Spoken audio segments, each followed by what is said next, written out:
Silicon city ನಿವಾಸಿಗಳೇ, ಈಗ ಇರುವ ವಾತಾವರಣವೇ ನಿಮಗೆ ಚಳಿ ಚಳಿ ಅನಿಸ್ತಿದೆಯಾ?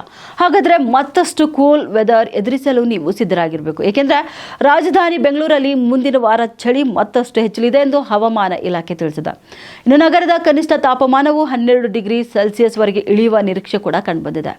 ಇದು 2016ರ ನಂತರ ಡಿಸೆಂಬರ್ನಲ್ಲಿ ದಾಖಲಾಗುವ ಅತಿ ಕಡಿಮೆ ತಾಪಮಾನವಾಗಿದೆ. ನಗರದಲ್ಲಿ ಚಳಿಗಾಲದ ತೀವ್ರತೆ ಕ್ರಮೇಣ ಹೆಚ್ಚುತ್ತಿದ್ದು, ಮುಂದಿನ ವಾರ ಬೆಳಗಿನ ಹೊತ್ತು ಮತ್ತು ಸಂಜೆ ವೇಳೆ ಭರ್ಜರಿ ಚಳಿ ಇರಲಿದೆ. ಕಳೆದ ವಾರವಷ್ಟೇ ಕನಿಷ್ಠ 16 ಡಿಗ್ರಿ ಸೆಲ್ಸಿಯಸ್ ದಾಖಲಾಗಿದ್ದ ಪರಿಣಾಮ ಬೆಂಗಳೂರಿಗರಿಗೆ ಚಳಿಯ ಅನುಭವ ಆಗಿತ್ತು. ಆದರೆ ಮುಂದಿನ ವಾರ ಕೂಡ ನಗರದ ಕನಿಷ್ಠ ತಾಪಮಾನ ಮತ್ತಷ್ಟು ಇಳಿಕೆ ಆಗಲಿರುವ ಕಾರಣ ಚಳಿಯೂ ಕೂಡ ಹೆಚ್ಚಲಿದೆ. ಇನ್ನು IMD ಪ್ರಕಾರ ಕನಿಷ್ಠ ತಾಪಮಾನ 12ರಿಂದ 14 ಡಿಗ್ರಿ ಸೆಲ್ಸಿಯಸ್ ನಡುವೆ ಇರಲಿದ್ದು, ಡಿಸೆಂಬರ್ ಸರಾಸರಿ 16.4 ಡಿಗ್ರಿಗಿಂತ ಕಡಿಮೆ ಇರಲಿದೆ. ಅಂದಾಜು ಪ್ರಕಾರ ತಾಪಮಾನ ಇಳಿಕೆ ಮುಂದುವರೆದರೆ 2016ರ ಡಿಸೆಂಬರ್ 11ರ ನಂತರ ಅತ್ಯಂತ ಚಳಿಯನ್ನ ಬೆಂಗಳೂರು 2025ರ ಡಿಸೆಂಬರ್ನಲ್ಲಿ ದಾಖಲಿಸಲಿದೆ. ಆ ವೇಳೆ ಕೂಡ ನಗರದ ತಾಪಮಾನ 12 ಡಿಗ್ರಿ ಸೆಲ್ಸಿಯಸ್ ತಲುಪಿತ್ತು.